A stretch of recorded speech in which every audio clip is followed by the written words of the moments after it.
ನಮಸ್ಕಾರ ಕಣ್ರಿ ಕರ್ನಾಟಕ ಜನತೆಗೆ. ಎಲ್ಲರೂ ಹೇಗಿದ್ದೀರಾ? ಚೆನ್ನಾಗಿದ್ದೀರಲ್ವಾ? ನಾನು ಕೂಡ ಸಖತ್ತಾಗಿದ್ದೇನೆ.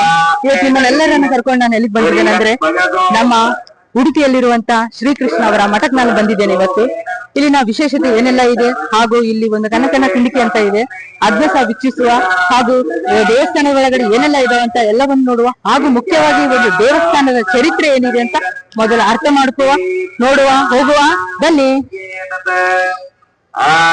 ಆವಿಗ್ಮದ ಪ್ರತಿಘರಮೀತ್ಯಾ ಸರ್ವದ ಪ್ರತ್ಯಂಜೋಮೀತ್ಯೇತದಕ್ಷರ ತದರಕ್ಷಸ ಜೋಮೀತ್ಯೇತದರಕ್ಷಸ ಮನಸಾ ಸಜ್ಜುಷೇಣೇತ್ಯಹೇಳಮಾನೇನ ಮನಸ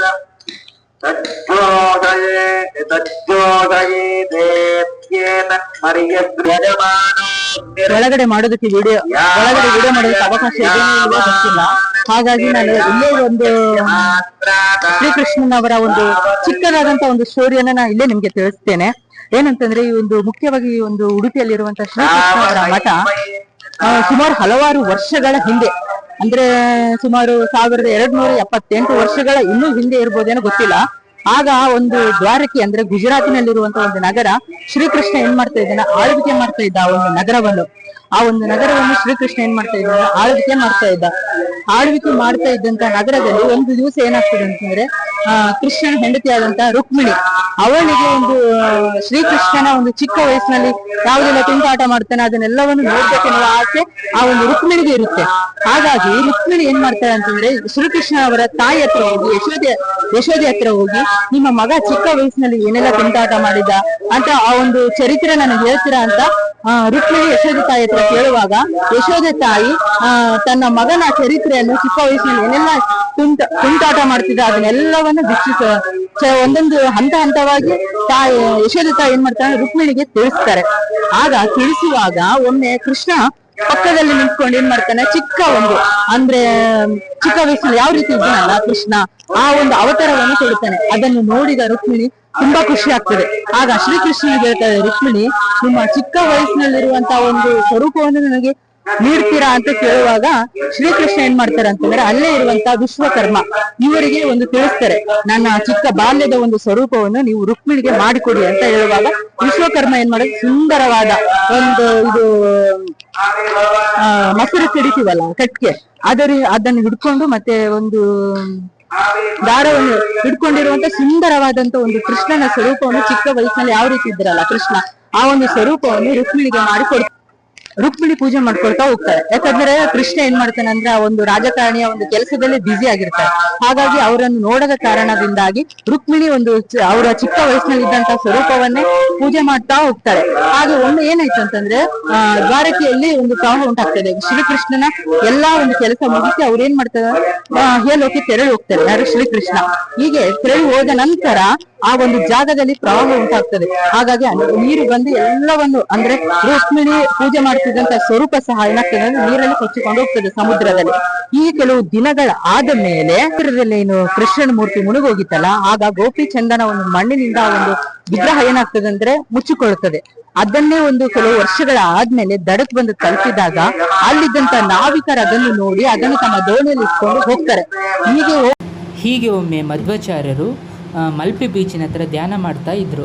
ಆ ಒಂದು ಸಮಯದಲ್ಲಿ ಈ ಒಂದು ನಾವಿಕರೇನು ಗೋಪಿಚಂದನದ ಒಂದು ಮಣ್ಣನ್ನು ತಮ್ಮ ದೋಣಿಯಲ್ಲಿ ಇಟ್ಕೊಂಡೇನು ಹಡಗದಲ್ಲಿ ಕೂತ್ಕೊಂಡು ಹೋಗ್ತಾ ಇದ್ರಲ್ವಾ, ಆ ಒಂದು ಸಮಯದಲ್ಲಿ ಆ ಒಂದು ಜಾಗದಲ್ಲಿ ಪ್ರವಾಹ ಉಂಟಾಗುತ್ತದೆ ಅಂದರೆ ಬಿರುಗಾಳಿ ಬರುತ್ತೆ. ಆ ಒಂದು ಬಿರುಗಾಳಿ ಬಂದಿರುವಂಥ ವಿಷಯ ಈ ಒಂದು ಮಧ್ವಾಚಾರ್ಯರಿಗೆ ಗೊತ್ತಾಗುತ್ತೆ. ಆಗ ಅವರು ಧ್ಯಾನದಿಂದ ಎದ್ದು ಆ ಒಂದು ಸಮುದ್ರದಲ್ಲಿ ಅವರು ಯಾವ ಜಾಗದಲ್ಲಿ ಅವರು ಅಲೆಗಳಿಂದ ಕಷ್ಟಪಡ್ತಾ ಇದ್ರೋ ಆ ಒಂದು ಸಮಯದಲ್ಲಿ ಮಧ್ವಾಚಾರ್ಯರು ತಮ್ಮ ದಿವ್ಯ ಶಕ್ತಿಯಿಂದ ಆ ಒಂದು ಸಮುದ್ರವನ್ನು ಶಾಂತಗೊಳಿಸುತ್ತಾರೆ. ಆಗ ಅಲ್ಲಿರುವಂತ ನಾವಿಕರು ಸುರಕ್ಷಿತವಾಗಿ ದಡಕ್ಕೆ ಬಂದು ತಲುಪ್ತಾರೆ. ದಡಕ್ಕೆ ಬಂದು ತಲುಪಿದಾಗ ಮಧ್ವಾಚಾರ್ಯರ ಹತ್ರ ಹೋಗಿ ಹೇಳ್ತಾರೆ, ನೀವು ನಮಗೆ ಉಪಕಾರ ಮಾಡಿದ್ದೀರಾ, ಅದಕ್ಕಾಗಿ ನಿಮಗೆ ಏನ್ ಬೇಕಂತ ಕೇಳಿದಾಗ ಮಧ್ವಾಚಾರ್ಯರು ಹೇಳ್ತಾರೆ, ಅವರಲ್ಲಿ ಇದ್ದಂತ ಗೋಪಿ ಮಣ್ಣಿನಿಂದ ಒಂದು ಮುಚ್ಚಿಕೊಂಡಿರುವಂತ ಒಂದು ಸ್ವರೂಪವನ್ನು ನನಗೆ ಕೊಡಿ ಅಂತ ಕೇಳ್ತಾರೆ. ಅದನ್ನು ಅವರು ಕಾಣಿಕೆಯಾಗಿ ಮಧ್ವಾಚಾರ್ಯರಿಗೆ ಕೊಡ್ತಾರೆ. ಅದನ್ನು ತೆಗೆದುಕೊಂಡು ಅದನ್ನು ತೊಳೆದು ನೋಡಿದಾಗ ಅದರಲ್ಲಿ ಇರುತ್ತೆ ಸುಂದರವಾದಂತಹ ಒಂದು ವಿಶ್ವಕರ್ಮ ಅವರು ಕೆತ್ತಿರುವಂತಹ ಶ್ರೀಕೃಷ್ಣನ ಸ್ವರೂಪ. ಅದನ್ನೇ ಮಧ್ವಾಚಾರ್ಯರು ತಂತಿಸಿಂದು ಈ ಒಂದು ಉಡುಪಿ ದೇವಸ್ಥಾನದಲ್ಲಿ ಪ್ರತಿಷ್ಠಾಪನೆ ಮಾಡುತ್ತಾರೆ. ಇನ್ನು ಕನಕನ ಕಿಂಡಿಕಿ ಬಗ್ಗೆ ನಾವು ನೋಡ್ಬೇಕಾದ್ರೆ ಒಳ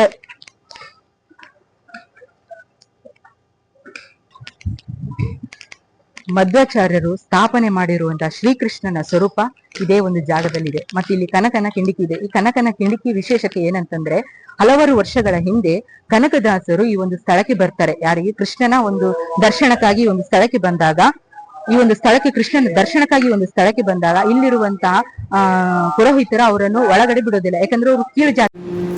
ಏಕೆಂದರೆ ಕನಕದಾಸರು ಕೋಪ ಮಾಡಿಕೊಳ್ಳಿಲ್ಲ ಅಥವಾ ಬೇಸರ ಮಾಡಿಕೊಳ್ಳಿಲ್ಲ. ಏಕೆಂದರೆ ದೇವಸ್ಥಾನ ಹಿಂಬದಿಯಲ್ಲಿ ಹೋಗಿ ಕುಳಿತುಕೊಂಡು ಅಲ್ಲೇ ಪ್ರಾರ್ಥನೆ ಮಾಡ್ತಾ ಇರ್ತಾರೆ. ಆ ಒಂದು ಕನಕದಾಸರ ಒಂದು ಭಕ್ತಿಯನ್ನು ಶ್ರೀಕೃಷ್ಣ ಮೆಚ್ಚಿ ಏನು ಮಾಡ್ತಾರೆ ಅಂತಂದರೆ, ಕನಕದಾಸರು ಯಾವ ಸ್ಥಳದಲ್ಲಿ ಕೂತ್ಕೊಂಡಿದ್ದಾರಲ್ವಾ ಅದೇ ಸ್ಥಳಕ್ಕೆ ತಿರುಗ್ತಾರೆ. ಅಂದರೆ ಅವರು ಯಾವ ಸ್ಥಳದಲ್ಲಿ ಕುಳಿತುಕೊಂಡ್ರೆ ಆ ಸ್ಥಳಕ್ಕೆ ತಿರುಗ್ತಾರೆ. ತಿರುಗಿ ಗೋಡೆಗಳು ಏನು ಮಾಡ್ತವೆ ಅಂತಂದರೆ ಬಿರುಕು ಕೊಡ್ತವೆ. ಬಿರುಕಂತಾರೆ ಗೋಡೆಗಳು ಸೀಳ್ತವೆ. ಸೀಳಿಕೆಸಿಂದ ಒಂದು ಕಂಬಗಳು, 2 ಕಂಬ ಹಾಕಿಸಿಂದ ಅವರಿಗೆ ಕನಕದಾಸರಿಗೆ ಕಾಣುವ ರೀತಿಯಲ್ಲಿ ಶ್ರೀಕೃಷ್ಣ ಏನು ಮಾಡ್ತಾನೆ ಅಂದರೆ ದರ್ಶನ ಕೊಡ್ತಾರೆ. ಹಾಗಾಗಿ ಅದರ ಪ್ರಯುಕ್ತನೇ ಈ ಒಂದು ಗೋಡೆಗೆ ಕನಕನ ಕಿಂಡಕಿ ಅಂತ ಹೆಸರಿಟ್ಟಿದ್ದಾರೆ. ಕನಕನ ಕಿಂಡಕಿ ಅಂದರೆ ಶ್ರೀಕೃಷ್ಣನ ಆ ಗೋಡೆಯ ಮುಖಾಂತರ ಕನಕದಾಸರಿಗೆ ಒಂದು ದರ್ಶನ ಕೊಟ್ಟಂತಹ ಸ್ಥಳ ಇದು. ಇಲ್ಲೇ ಇದೆ ಆ ಒಂದು ಕನಕನ ಕಿಂಡಕಿ, ನೋಡುವ ಬನ್ನಿ. ಶ್ರೀಕೃಷ್ಣನ ಸ್ಟೋರಿ ನಿಮಗೆ ಸಂಪೂರ್ಣವಾಗಿ ತಿಳಿಸಿದ್ದೇನೆ, ಗೊತ್ತಾಯ್ತು ಅಂತ ನಾನು ಭಾವಿಸುತ್ತೇನೆ. ಈಗ ನಾನು ಏನ್ ಮಾಡ್ತೇನೆ, ಪ್ರತಿ ಒಂದು ಸ್ಥಳದಲ್ಲಿರುವಂತಹ ಈ ಒಂದು ಮಠ ಹೇಗಿದೆ ಅಂತ ನಿಮಗೆ ತೋರಿಸ್ತೇನೆ. ಶ್ರೀಕೃಷ್ಣ ಸ್ಟೋರಿ ಯಾವ ರೀತಿ ಇತ್ತಂತ ನನಗೆ ಕಮೆಂಟ್ ಅಲ್ಲಿ ತಿಳಿಸಿ. ಈಗ ಕನಕನ ಕಿಂಡಕಿ ಹೇಗಿದೆ ಅಂತ ನೋಡಿ ಬನ್ನಿ.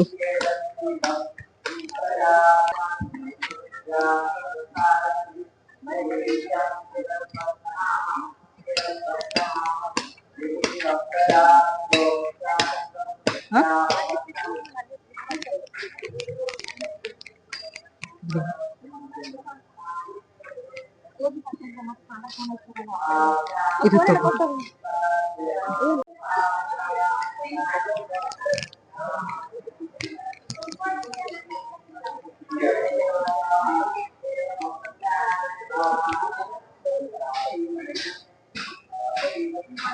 ಈಗ ನೀವು ನೋಡ್ತಾ ಇರ್ಬೋದು ಕನಕನ ಕಿಂಡಕಿ ಅಂದ್ರೆ ಶ್ರೀಕೃಷ್ಣನ ಸ್ವರೂಪ ಇಲ್ಲಿದೆ ನೋಡಿ.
ಕನಕದಾಸರ ಪುರಂದರದಾಸರಲ್ಲಿ ಬರ್ತಾರೆ.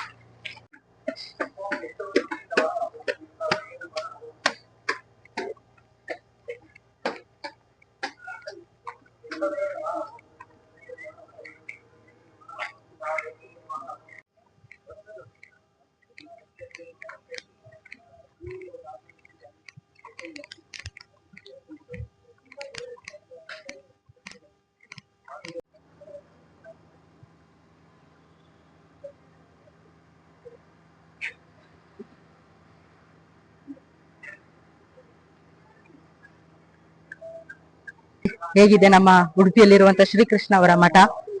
ಒಳಗಡೆ ಎಲ್ಲ ವಿಡಿಯೋ ಮಾಡೋದಕ್ಕೆ ಅವಕಾಶ ಇಲ್ಲ, ಹಾಗಾಗಿ ನಾನು ಹೊರಗಡೆ ಗ್ರೌಂಡ್ ಎಲ್ಲ ನಾನು ಸಂಪೂರ್ಣವಾದ ವಿಡಿಯೋ ಮಾಡಿದ್ದೇನೆ.